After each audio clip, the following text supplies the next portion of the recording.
This podcast is a proud member of the UUOP network.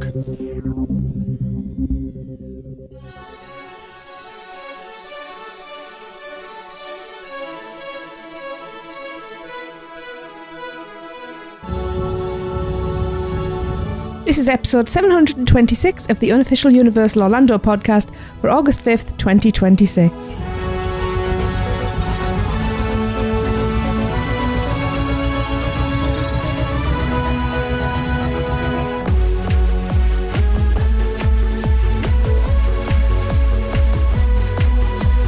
Hey everyone, it's Tracy, and I'm here with Lee, and that's it. Michelle's going to be joining us briefly later. There's a lot to get through though, so what do you say, Lee? Just get on with it? Well, Chris might be here, we don't know yet, do we? We don't. He's on a works call, so it depends whether he gets off early or not. But yeah, when was the last time, just before we started recording, I said to you, when was the last time we did a show, just me and you? Apart from our Orlando trip episodes, they don't count, but an actual... It's been a while. It has been a while. It's been a while. Oh gee, this is it. This is how it started. And if you don't like your people, it's time to turn off. Wow. Well, you've heard it from the podfather. Okay, we'll start as usual with some Producers Club birthdays. Nice little handful here. So we're kicking off August the 8th with John Burnett's birthday. Happiest of birthdays, John. Happy birthday. And on August the 9th, it's Gabe Montoya's birthday. Happy birthday, Gabe. Happy birthday, Gabe. On the 10th, it is the one and only Gillian Dunn's birthday. Happy birthday, Gillian. Happy birthday, Mrs. God's Pocket. And on the 11th, it is one of our gods himself. It is Andy DiGenova's birthday. Happy birthday, Andy. Yes, happy birthday, Andy. Feliz cumpleaños to all of you. Yes. I don't like saying that because I always mess it up, but I just feel Chris isn't here and I'm going to be Chris and just say it for everybody. So while I'm getting over that embarrassment, here's some little things from Seth. This is Seth Kaburski, co-author of The Unofficial Guide. I'm back with a look at all the little things that are new at the Universal Orlando Resort for the beginning of August 2026. Starting out in City Walk, where all of the FIFA World Cup photo ops and other additions have been swept away. Also removed are all of the retro 90s theming from the Red Coconut Club. It's now being converted to Dead Coconut Harvest. And if you want to take a look at this alien-themed Halloween Horror Nights bar, you can get a Universal Orlando annual pass holder preview on August 26th and 29th. I was excited to see that Sting is coming to do a concert at Hard Rock Live in November, but tickets are already sold out through the venue, and the only things available through Ticketmaster are very expensive resale seats. In other music news, you can celebrate Jamaican Independence Day with Bob Marley, A Tribute to Freedom, on August 8th from 3 p.m. to 11 p.m. And along with the expansion of construction walls for Category 10 along the shoreline in City Walk, I also noticed that they have stripped all of the old Hall of Fame signage from the hot dog stand that is now being taken over by Joey Fatone. All right, as we enter Universal Studios Florida, scaffolding and scrims are up around the iconic archways. They're going to be painted white to match the other buildings around the front of the park. Construction is ramping up at Fast and Furious Hollywood Drift with the completion of the tracks going over the Music Plaza stage. We now know that in addition to a severely overbanked turn over the stage, we're also going to be having at least a couple inversions along the route. However, due to construction, the AstroTurf lawn in front of Music Plaza stage is now blocked off. In New York, they've put up themed scrims around Finnegan's, which is continuing its extended renovation through the end of the year. And it looks like they've given up on Bar 41, which was the pop-up lounge on the patio outside of Lombard's Landing. I noticed that the Five and Dime store on Hollywood Boulevard is no longer selling any Bourne merchandise whatsoever. It has been completely taken over by the Monsters. And the MIB gear store at the exit of Men in Black Alien Attack now has a large section dedicated to blind boxes, including Care Bears. Finally, the big news all across Universal Studios Florida is the onrush of Halloween, which starts in just a few weeks. I spotted some strange tentacles wrapped around a brick set piece in the Central Park area, which I think will be for the Fortnitemares scare zone. And a theater ticket booth facade is going up outside of Macy's for what I believe will be the tribute store. This year I'm most excited for the Stay and Scream, which will start as early as 2 p.m. I plan on grabbing my wristband at guest services as soon as I enter the park. And the first 3 haunted houses open will be Stranger Things, Hellraiser, and Jack vs. Oddfellow.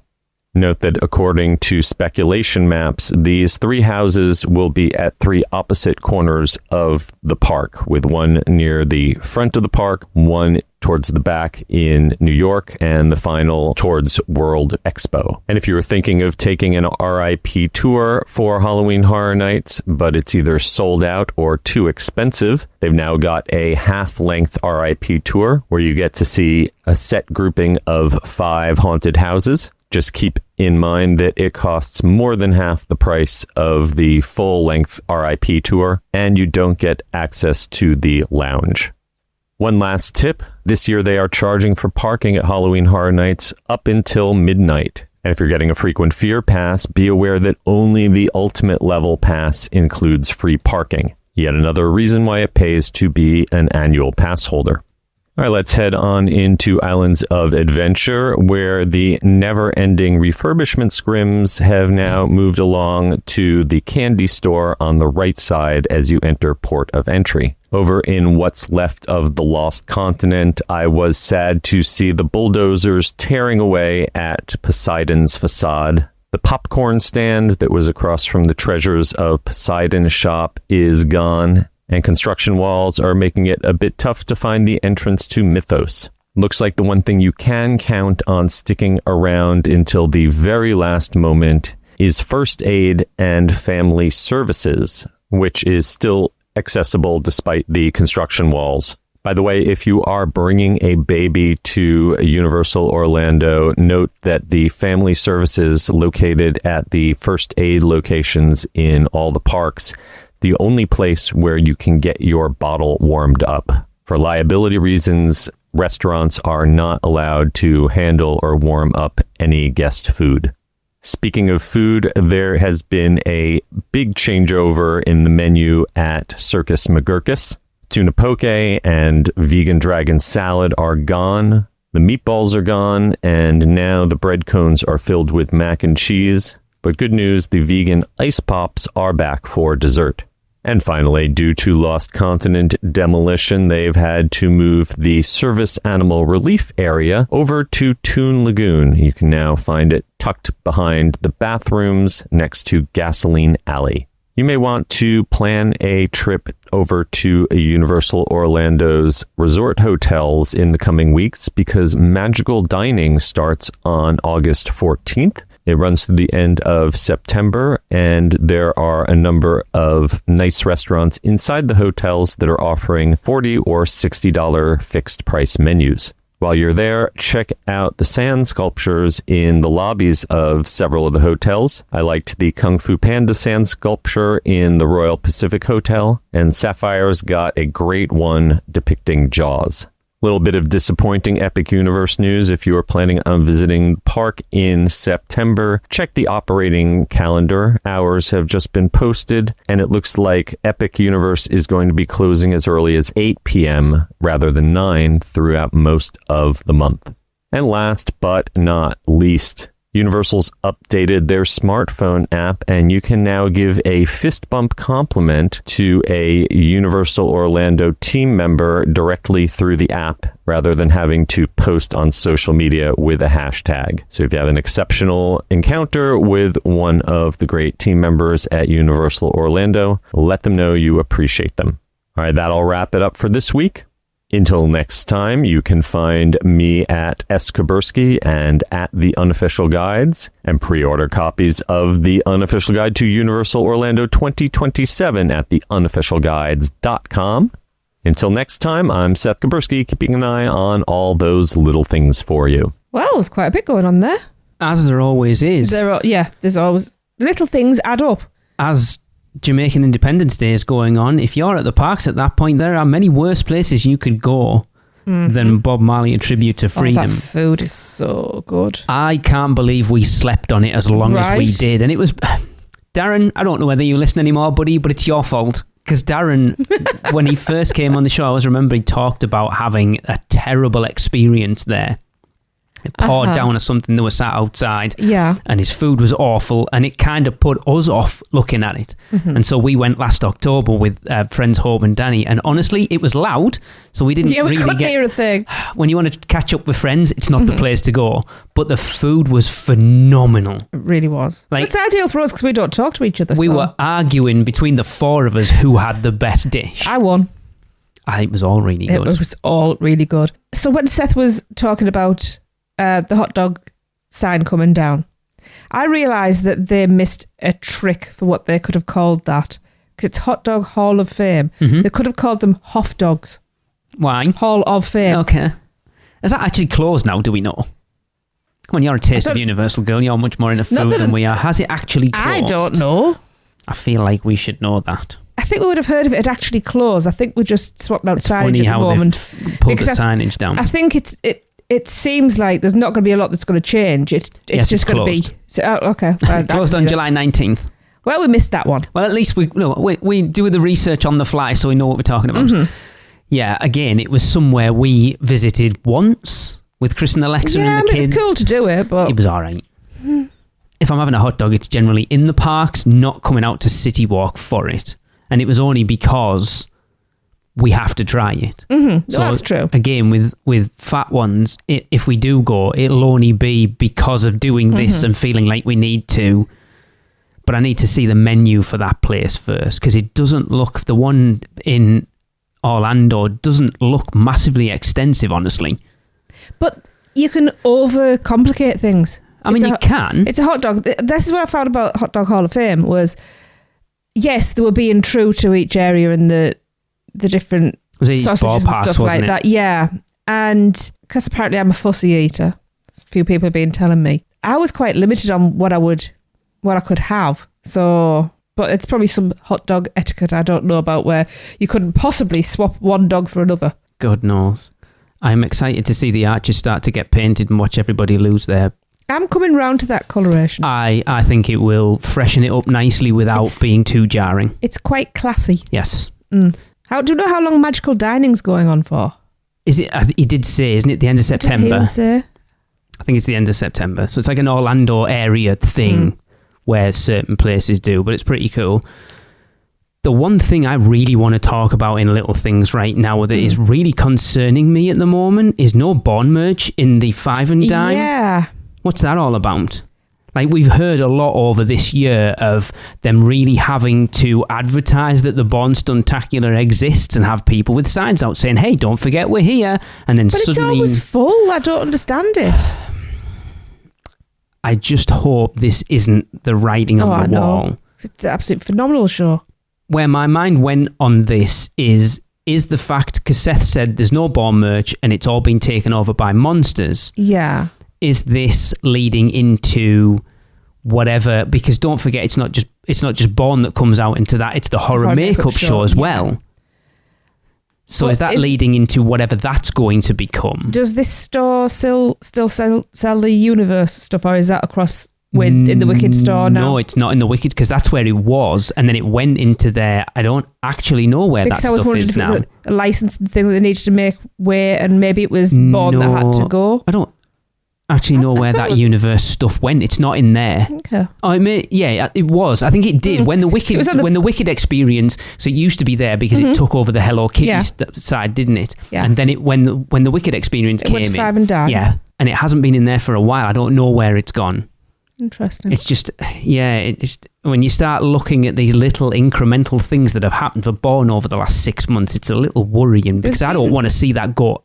No. Not for a long time. There's been a lot of changes in the parks in the last, even like 3 or 4 years. There's been a lot of changes going on. Yeah. Like you say, some of them are just little incremental creeps. Yeah. I'm trying to remember what the 3 houses are for Stay and Scream again. I can't remember. I know he told me and I couldn't remember. Hellraiser was the third one. I couldn't remember. Hellraiser, Jack and Oddfellow, and Stranger Things. So looking at the spec map, Stranger Things is the two that go up by the side of Minion, Despicable Me. Jack and Oddfellow is Music Plaza. Yeah. And then Hellraiser, which I know for definite is the left-hand tent behind Men in Black because the facade for it's already there. Right, okay. So it's strange that you've got two at the front, two real heavy hitters at the front as well, and the one at the back, because Stranger Things will be rammed all night. It'd be interesting to see if you want to do Stranger Things, if that stay and scream time is the best time to do it. Probably. Because I don't think you will get the same crowds coming in at 2 o'clock as you will coming in for, like, opening. No, that's true. If we were going, we will be trying Stay and Scream. I'm definitely intrigued to see how this works. Mm-hmm. I'm sure they are as well. I can't remember whether we talked about it on the last episode, but they seem to be really reevaluating how Horror Nights works this year. Of like taking out express passes off multi-night tickets. Yeah. The 5 House RIP tour, which is interesting. I don't know whether I like that, because adding more RIP tours in kind of worries me a little bit. But also the fact that it isn't half the price, it's more than half the price. It was never going to be half the price. No, I know, but I don't know, it kind of... rankles you a little bit. It's nickel and diamond again. It is. And I can't... But then RIP tours have people actually been saying that the RIP tours are too long? Too expensive. I think it depends, because too expensive I can understand, but too long. But from what I can gather, they are split 50-50, so it's not Random House. You don't get to choose. No. It's like this RIP tour features is these 5 houses, so it's the 5 houses at the front of the park and the other one, so you can pick and choose. If you're like, oh well, I'd rather just do those 5 houses. It'd be interesting to see what the price comparison to an express pass would be. Yeah, interesting. But I think you and I have talked about, and I've talked about with a friend of mine who I know quite well, who used to work Halloween Horror Nights. We discussed it a little bit the other night, and it seems to be if you want to go to Halloween Horror Nights with the least amount of crowds, this could be the year. Mm-hmm. Because whatever happens this year as far as crowd management goes will begin next year. Yeah. Because they're throwing all these things at the wall this year to see what happens. So, but balancing crowd control, but also making money, and whatever falls out will happen next year. I have a suspicion that crowd control will not happen, because I think this is where we will see a younger crowd, because parents can then do Horror Nights from 2 o'clock and leave at a reasonable hour for their kids to go to bed. That's an interesting point. That's kind of my concern. That's a very interesting point. Kid heavy.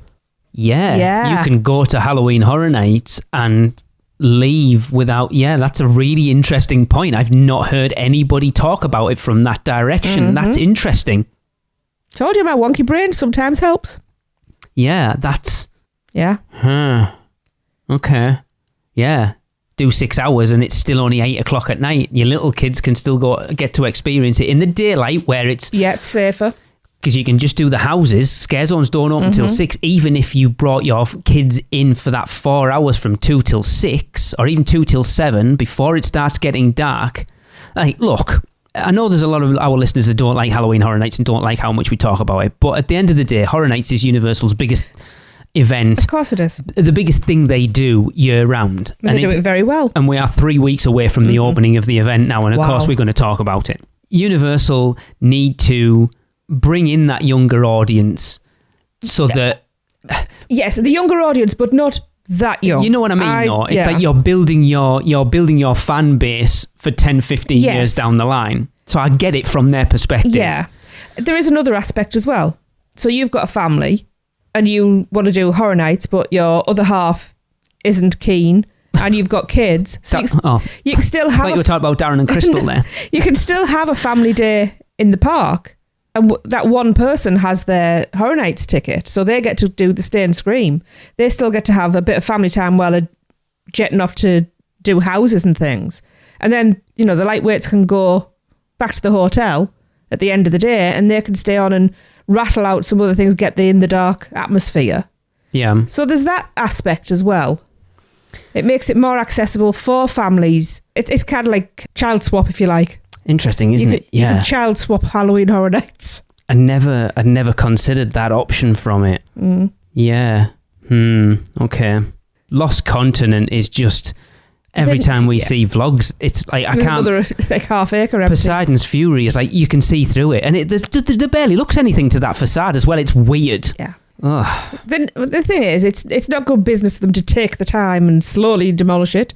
They need to get that razed to the ground so they can start rebuilding. And as I've said, I would feel sad about it, but I don't, because it's been a dead land for years. It has. So it's no big deal. It has. It's going to be interesting to see how long Mythos stays open, because I know they said so Fast and Furious was supposed to close next year, and it's closing in like 2 weeks' time, which I am genuinely devastated. Mm-hmm. I noticed that I want to know from Michelle and your co-host on Taste of Universal, Kelly, whose idea it was to ride Fast and Furious when they were together. Was it? I don't know. It'll be Michelle's, because when they walked past it on the live, her and Kenneth, on the Rush live, she was gutted that she was an hour late for it. So... And she didn't complain about it. She said, don't worry, I will ride it when I come back. And I think she actually mentioned Kelly at that point.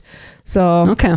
Kelly's a good egg. She's up for anything. But yeah, that's closing early. Thunder Falls Terrace wasn't supposed to close as early as it has, and it has. I would love one last meal in there. I wonder about Mythos. Yeah, I've got a feeling that's going to close soon.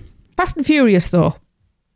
Is that going to affect a line? Because no, I think as far as I'm aware, they've already started building in there, because they're obviously not going to pull it down. It normally closes this time of year anyway, which is probably why they're closing it now, because they know rather than it, they probably thought, what's the point in closing it and then reopening it for a couple of months? Let's just close it now. I've just realised why they've closed it.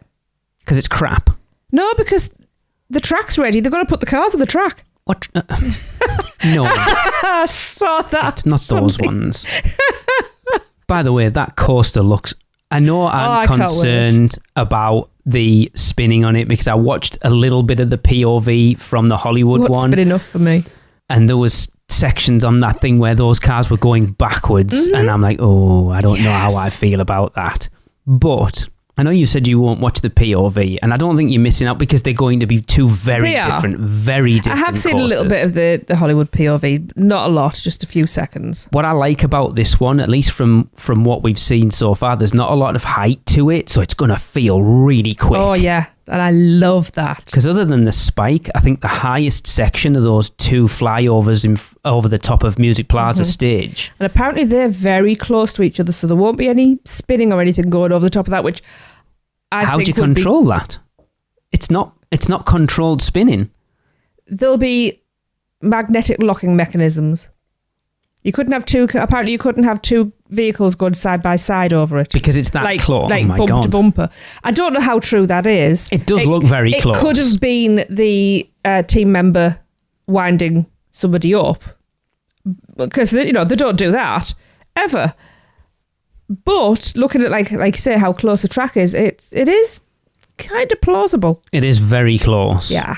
I go back, speaking of Fast and Furious, I don't know whether we should talk about this, but I'm going to anyway.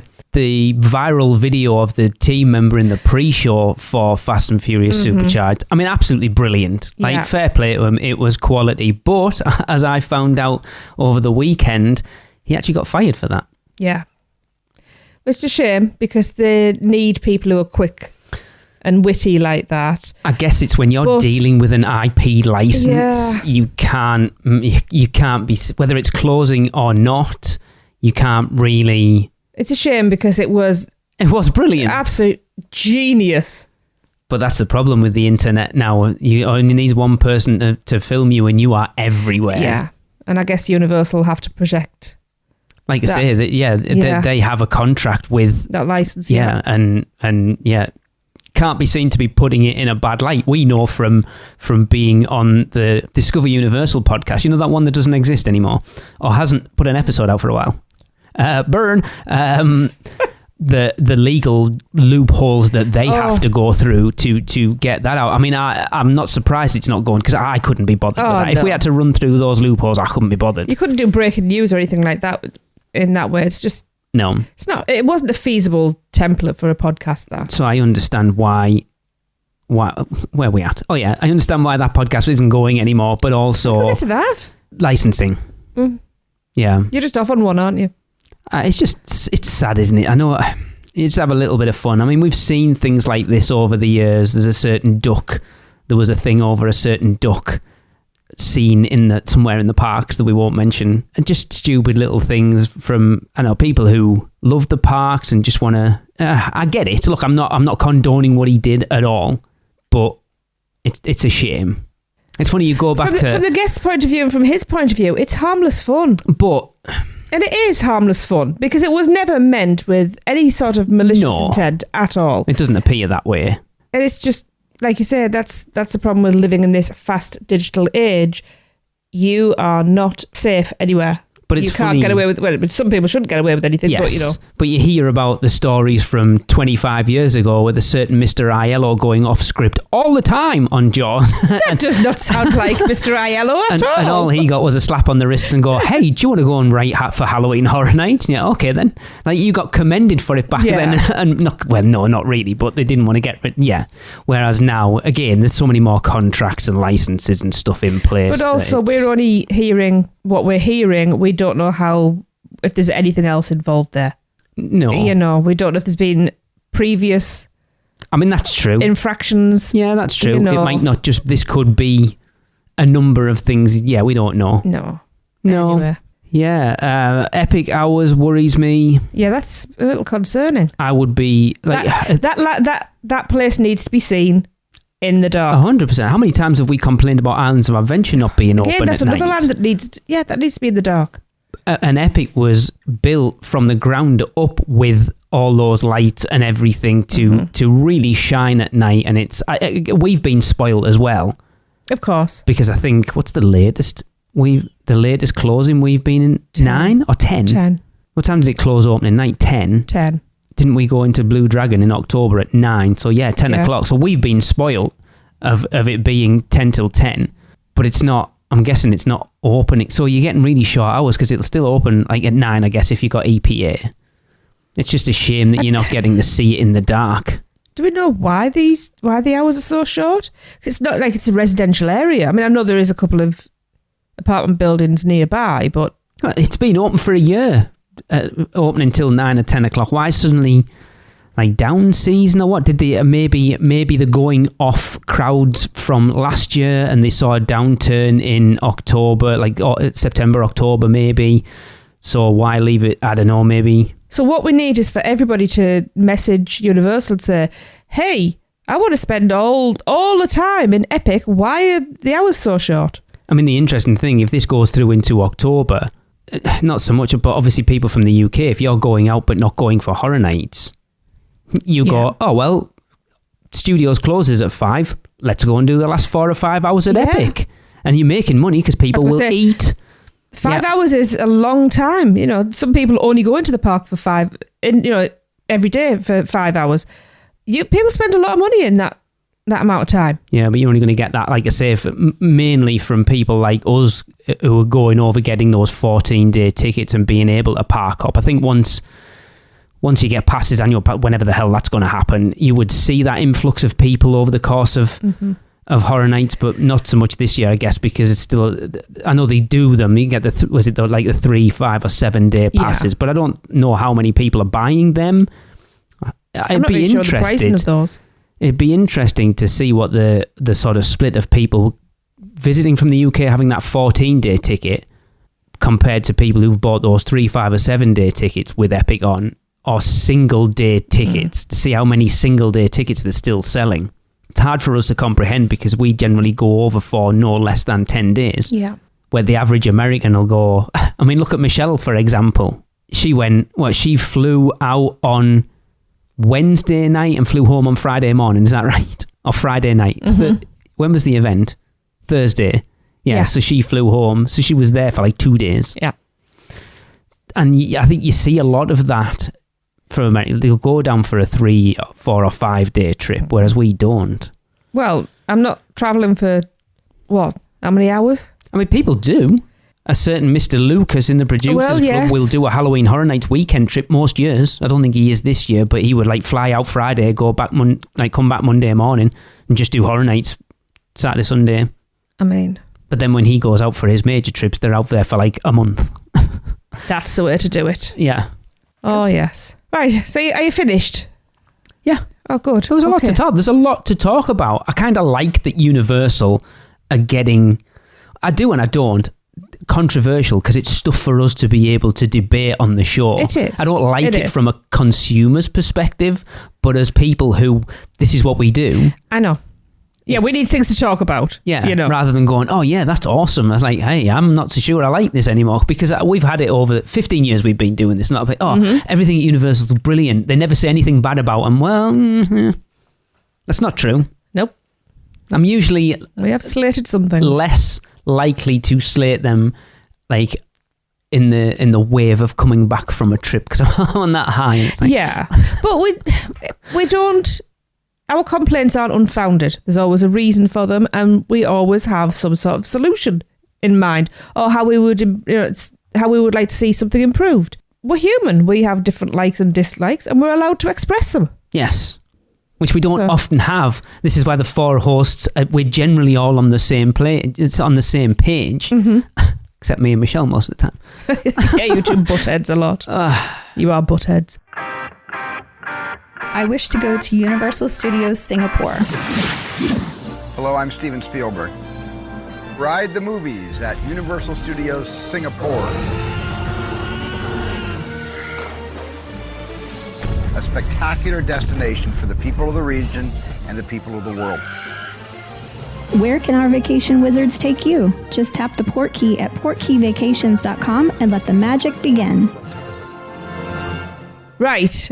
I'm going to shut Lee up because, as I've said, we've got a lot to get to. And because of that, we're going to skip Which Cone Makes You Moan this week. So we're sorry about that. But don't forget to submit your ratings of the 3 cones available in Isle of Burke. And instead, we're going to hand it over to Michelle because she went to the Back to Hogwarts event at Island of Adventure, which was hosted by Lug. Tell us about this event because it sounded awesome. Yes. Oh my God. Never have I ever, let's play that game. Never have I ever felt more out of place, but also in the right place at the same time. In the right place because I'm probably one of the biggest Harry Potter nerds of the 4 of us, and I love all things Harry Potter, but also very out of place because it was so exclusive. Oh, we've been to media things before, but there's usually hundreds of media people invited. This one, there was literally, it felt like maybe 60 people. And I'm not great with that, but there was definitely under 100 people there.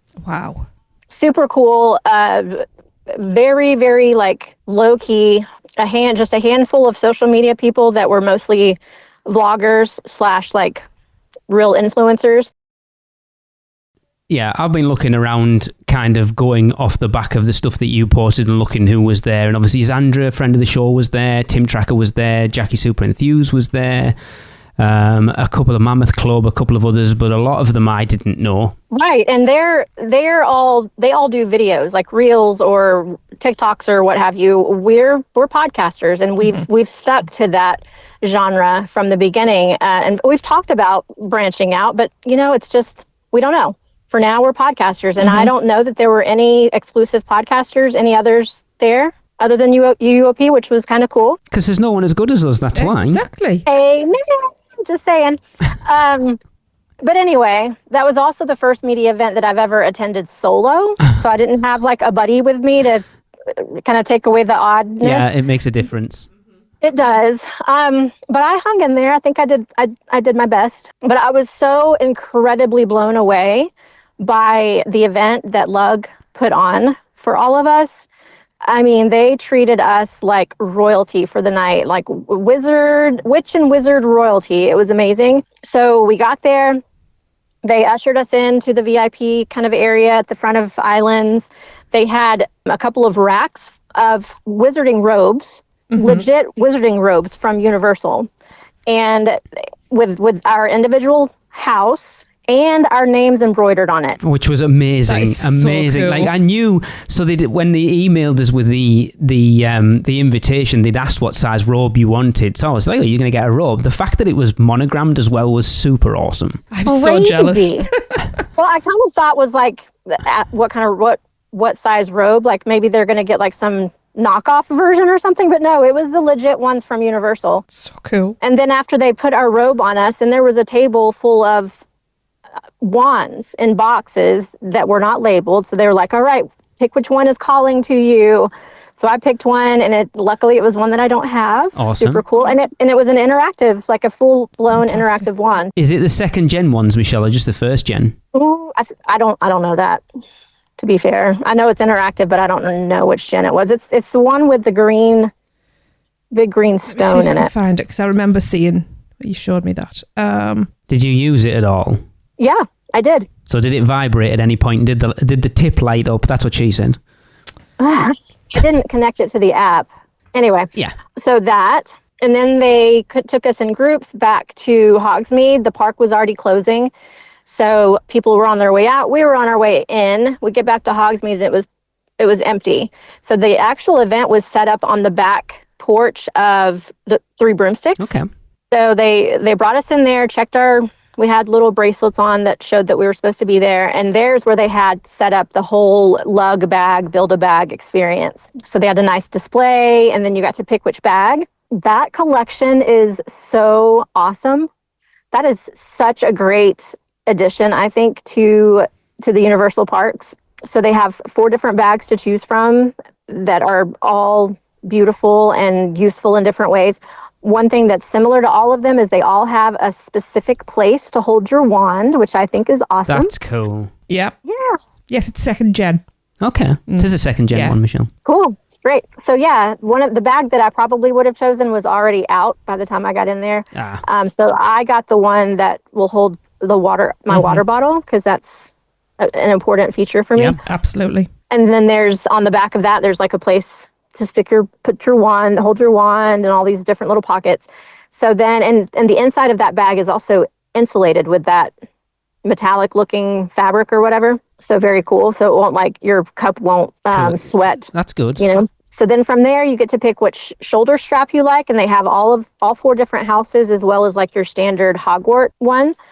And then they have the same thing in all of the different zipper pulls. So one for each house as well as a standard Hogwarts. They have the little coin purses that clip on to some of the hooks on the sides. Same thing, all of the different, and everything they have the different houses as well as a Hogwarts one. But for the coin purses, they also have a golden snitch. They had a Hedwig. They had a sorting hat one. I think that might have been all. And then the same thing for the charms. So on the front of the bag, there's this little place for you to put charms. And so that's a thing for lug, I guess, is something that they offer to kind of accessorize all their bags. So for this collection, they have a variety of Harry Potter themed ones. So again, they've got the golden snitch. They have I believe they had a sorting hat one. I believe they had an owl one. There were several others that aren't coming to my head right now. It was a bit of a whirlwind, to be fair, Michelle. You flew in, did the thing, and then flew out. Exactly. Which the one thing they didn't give us that night was a flying broomstick. So no, I didn't technically fly in and fly out, but no food powder. Yeah. So that was super cool. And then they had representatives from Lug there kind of interacting with us and helping us with our accessories. And then there were some people that had lighting, because of course it was really dark out there. So lighting so that we could take pictures of our bags and stuff. So that was fun. And then inside the Three Broomsticks, they had a section set up of food for us to get along with the dessert, which was very yummy.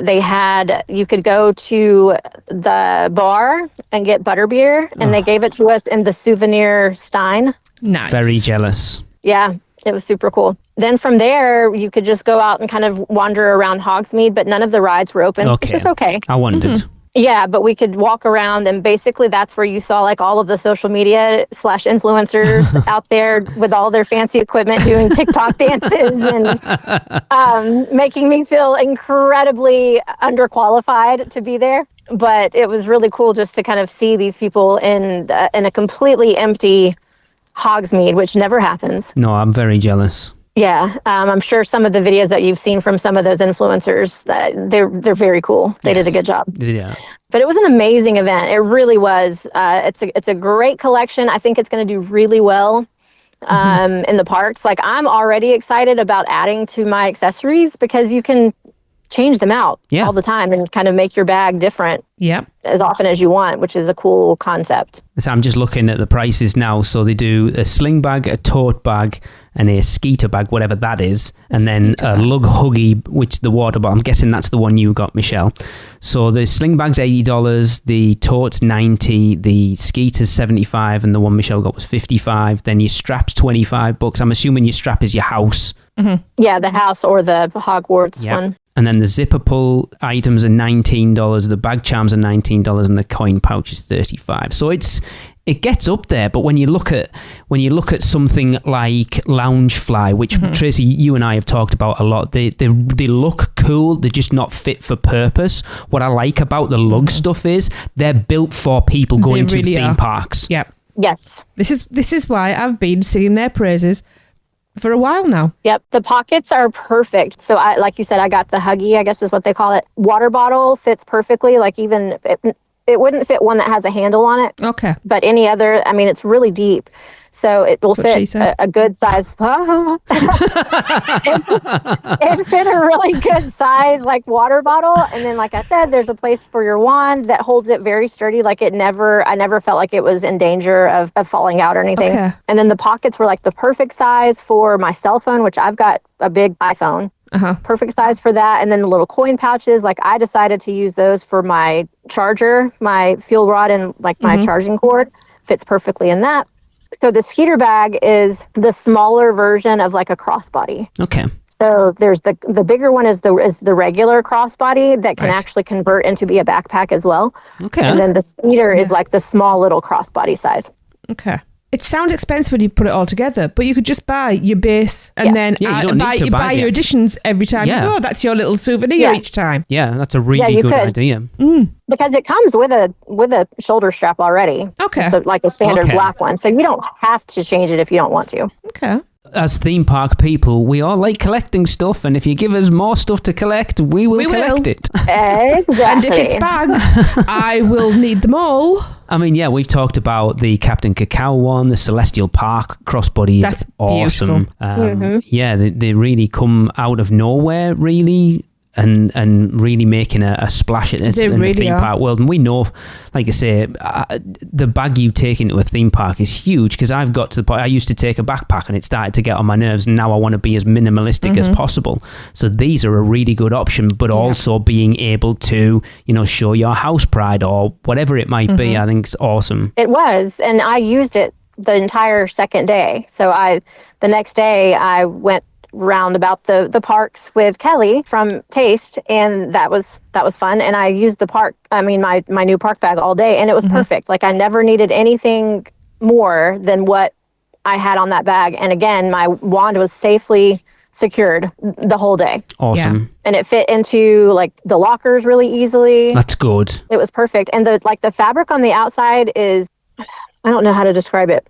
It's not like cotton, so it's vinyl-ish, not vinyl, but whatever. You can easily wipe it off. Okay. I know what you mean. Yeah, and then the embroidery, the stitching on it, actually is the shape of the Hogwarts crest. Oh, wow. Nice. Yeah, so all of the stitching on the entire pattern of the bag is the Hogwarts crest. That's detail. Wow. And then on the very front of all of the bags, it has the Hogwarts symbol on it on the front. So it's so cute. Even like you said, even on its own, if you couldn't afford on one trip to buy all the accessories, it's still very obvious that it's a Hogwarts Harry Potter bag. Yeah. Cool. And like I say, the Loungefly bags are cool to look at, but they're just not practical to use. Correct. No, and you hear about them peeling and things like that. And whereas these are awesome. I'm so glad. Like, it was weird. It blew me away when we got invited to the event, and I'm like, Tracy and I had already started thinking about who can go, because we knew Chris probably couldn't go, and we didn't know, because you'd only just been down.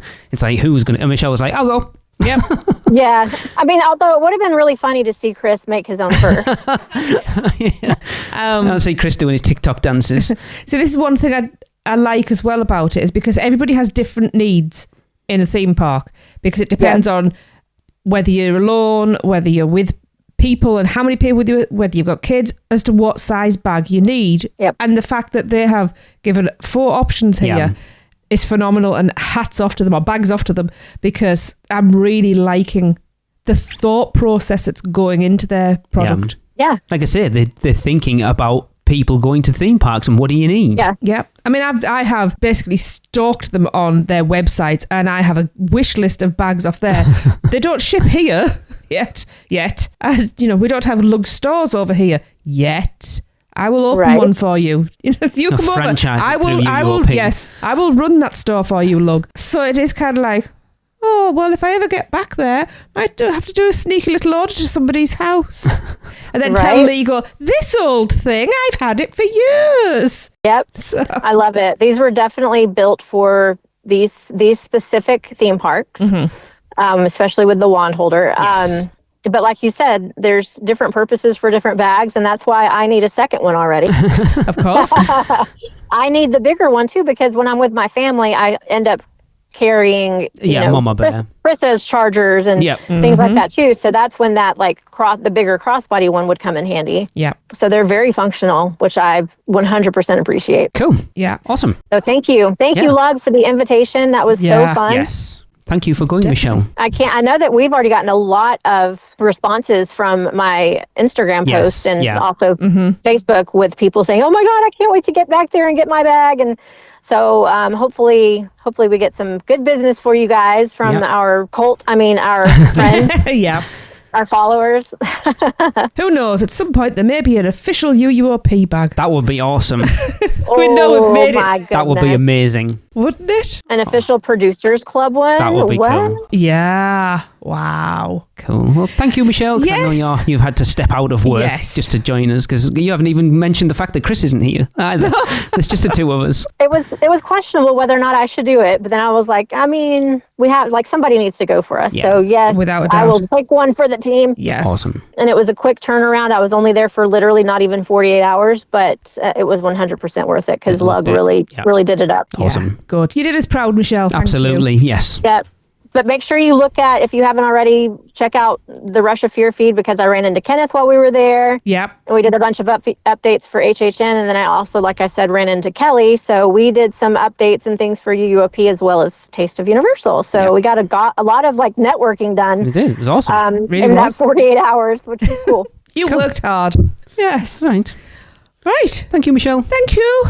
You're welcome. Anytime. UUOP is brought to you by the Producers Club. Join today and get bonus episodes, the chance to be a guest host, birthday shoutouts on air, be part of our awesome Facebook community, and more. Head over to uuop.supercast.com to subscribe. Shameless plug. Lee. Yeah. All aboard! So it's time to talk more Halloween Horror Nights, as we are only 3 weeks from the start of the event, like Lee said earlier. Crazy. So the 9th house announced this year was Evil Dead Burn, New Line Cinema's latest film in the iconic Evil Dead franchise. And the haunted house will take guests on a terrifying first-hand journey through the film's most frightening moments that begin at the Price family's secluded vacation home in the woods. I mean, there's the first mistake they made. Of course. Yes. As the nightmare grows more and more fierce as guests venture through the haunted house, encountering ferocious deadites around every turn before succumbing to the evil forces themselves.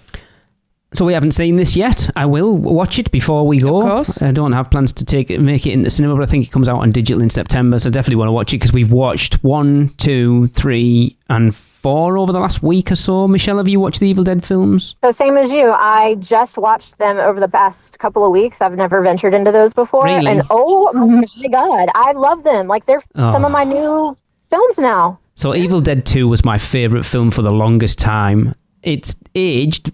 It's still pretty good. The first one's terrible. I didn't watch that one yet. But the first one's what was it? awful. The 2013? Is that the year of the first remake? That one. Yes. Oh, so yeah, we've watched 5. Yeah. But this is more in the lines of Evil Dead Rise, I think. Yeah. Yeah. Which I just watched that on Saturday. It was really good. Which I also enjoyed. Yeah.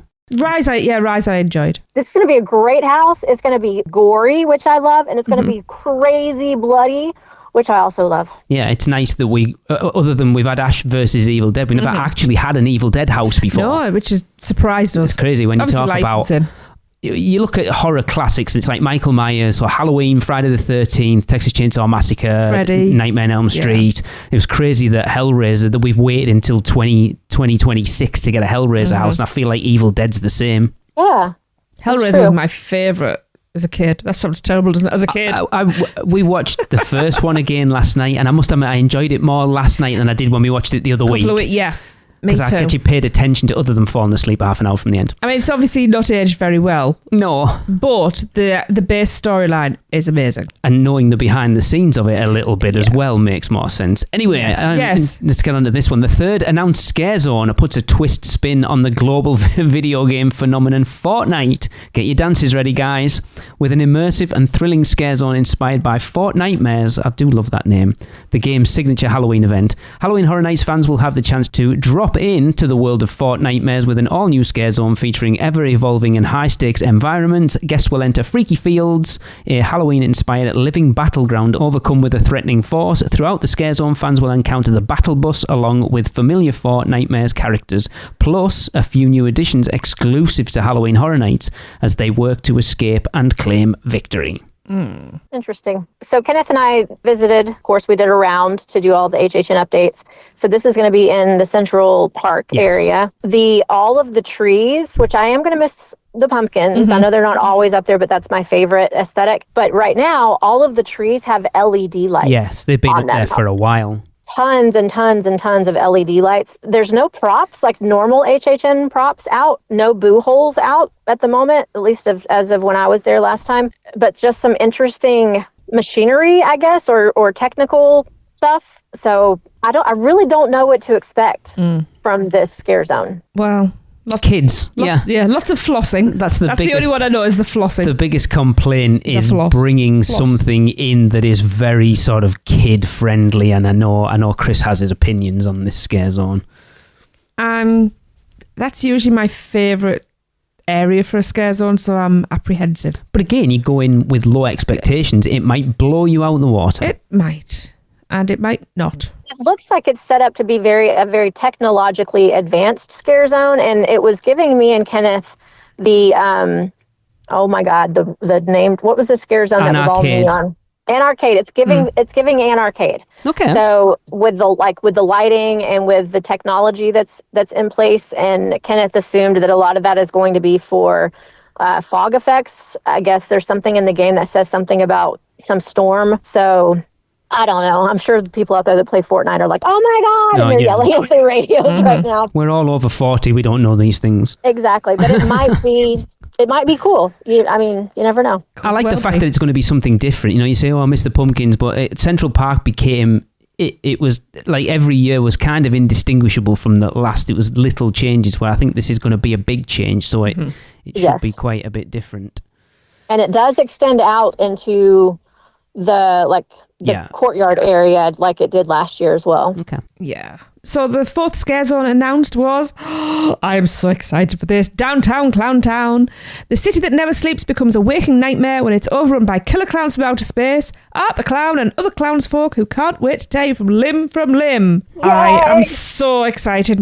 All my favourite clowns. I mean, this is going to be amazing. I don't think I've ever been this excited for a Scare Zone. Right. It's just, I mean, if you look at that big stage that's up in New York at this point, there's like a black and white tent.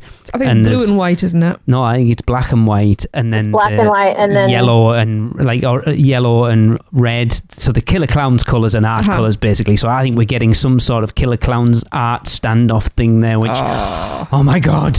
Well, it's got to have Jack and Chance in there at some point. It's got to. You would think. You would think so, unless they're going to be down in the entrance Scare Zone, because that's more theirs. And listen to this, though.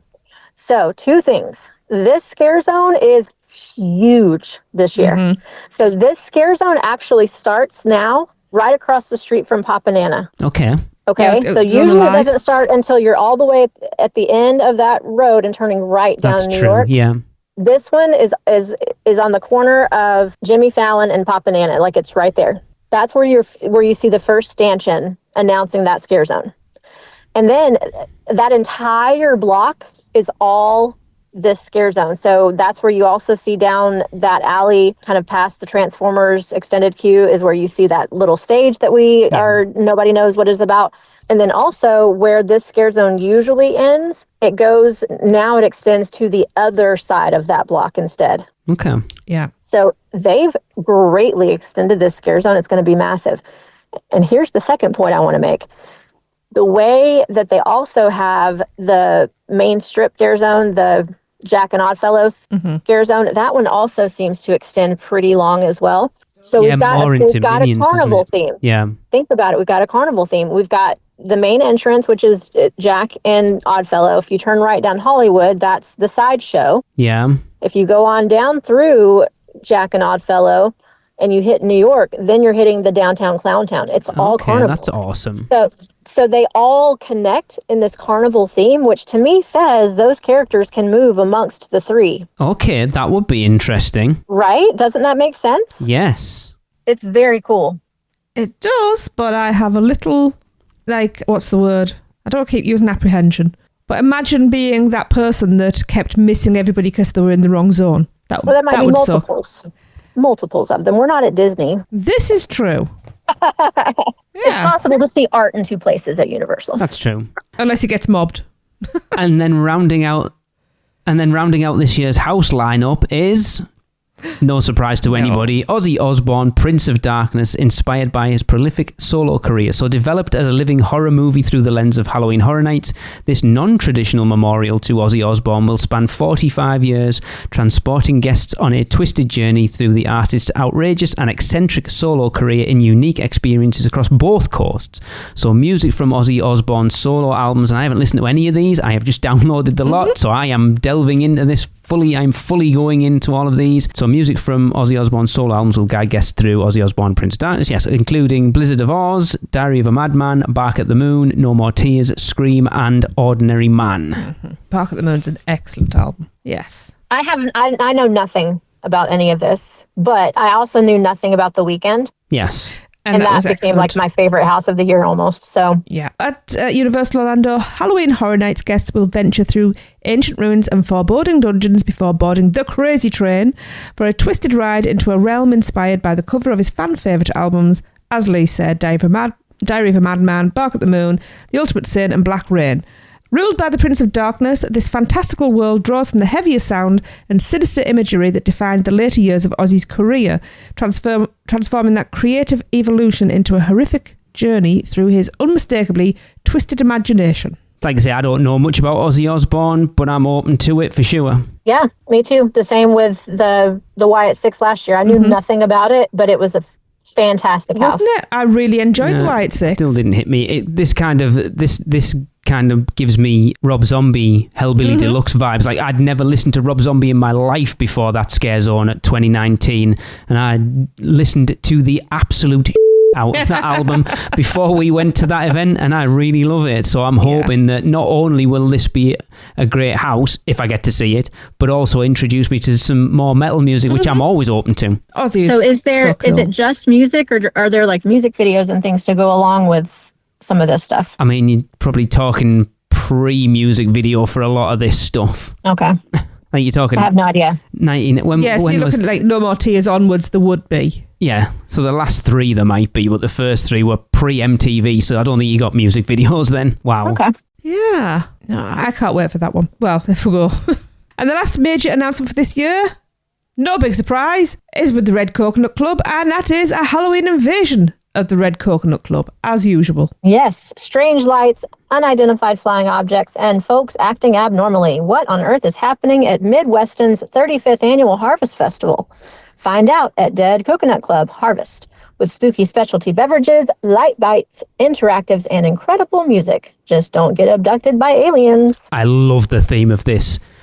So Tracy and I just watched Disclosure Day at the weekend. I liked it a lot more than she did, and obviously we can Invasion, whatever the alien abduction house this year, and this is very much, I think, isn't a coincidence. Nod to that. Yeah, it's gonna be fun. I always love what they do at the Red Coconut Club. They do a fabulous job no matter what. So it's gonna be good. Yeah, it's always a lot of fun. Looks like a really good year, actually. It's interesting because there's nothing for me that really stands out that, like, usually there's something, a house or whatever, that I'm like, oh my God, I'm gutted that I'm not going. This year, kind of, it's a level playing field, I think, for a lot of balanced. Yeah. For me, it's a scare zone. Yeah, I know. Downtown Cloudtown. I'm sure Michelle's the same. I'm excited. It's going to be a good year. I think it really is. I do. Shall we move on to some Producers Club birthdays? Well, we can. Yeah. Okay, so August 15th is Lynn Sikulski's birthday. Happy birthday, Lynn. Happy birthday. Happy birthday. And on the 16th, we have birthday twins. We have Michael Morris's birthday. Happy birthday, Michael. Happy birthday. Happy birthday, Michael. And also, massive happy birthday to Jessica Olsen. Happy birthday, Jessica. Happy birthday. Hey. And on the 17th, oh, not this dude. Oh, no. It's Guy Timmis's birthday. Happy birthday, Guy. I love you, really. Happy birthday. Happy birthday. I had to give him the Chris birthday. Yeah. No, Guy is our other co-host on the unofficial Universal United Kingdom podcast. Yes. The podcast formerly known as the unofficial Universal Great Britain podcast. Yes. If you want to hear about a field, go and listen to it. And last but by no means least is our very own, this is on August the 18th, our very own Seth Kaburski's birthday. Happy birthday, Seth. Happy birthday, Seth. Feliz cumpleaños. Yay. And feliz cumpleaños to all of you. Then everybody gets one this time. Okay, well, that's going to wrap up the podcast. And if you want to be on the show, send your recordings of you trying any or all, I recommend all, of the 3 cones at Epic Universe's Isle of Burke for this year's segment. Which cone makes you moan? Rate each one out of 5 and send those recordings to podcast@uuopodcast.com. And I just want to jump in again and just say thank you to Lug for inviting us out for that event. It was awesome. And 1000% thank you. It was amazing. Yes. We are available for any future events, Lug. Yes, absolutely. Yeah, so we'll be back next week as we're joined by Libby and Laura to review the Universal Kids Resort. See you then. That's the end of another Stella episode of UUOP. Use the Flu Network to give you access to us on Facebook, Instagram, X, YouTube, TikTok, and Pinterest. Just search UUO Podcast. And check out our blog at uuopodcast.com for everything else. Send your owls to us at podcast@uuopodcast.com. And if you want to join the Producers Club, jump down the warp pipe at uuop.supercast.com. It's alive on Apple Podcasts, Spotify, and everywhere else that podcasts are found. So please subscribe, rate, and review wherever you can. Dragons aren't the only way to get around. Email Michelle at portkeyvacations.com. She can take care of all aspects of your next Universal Orlando vacation. Listen to them, the children of the night, the children of the UUOP network. Rush of Fear Halloween Horror Nights podcast. The theme park duo for all your West Coast news and info. The Taste of Universal, Universal Orlando Food Podcast. Portkey Passport, an adult-centric Disney podcast. The unofficial Universal United Kingdom podcast. Big Dumb Stuff, our comedy, pop culture, and themed entertainment podcast.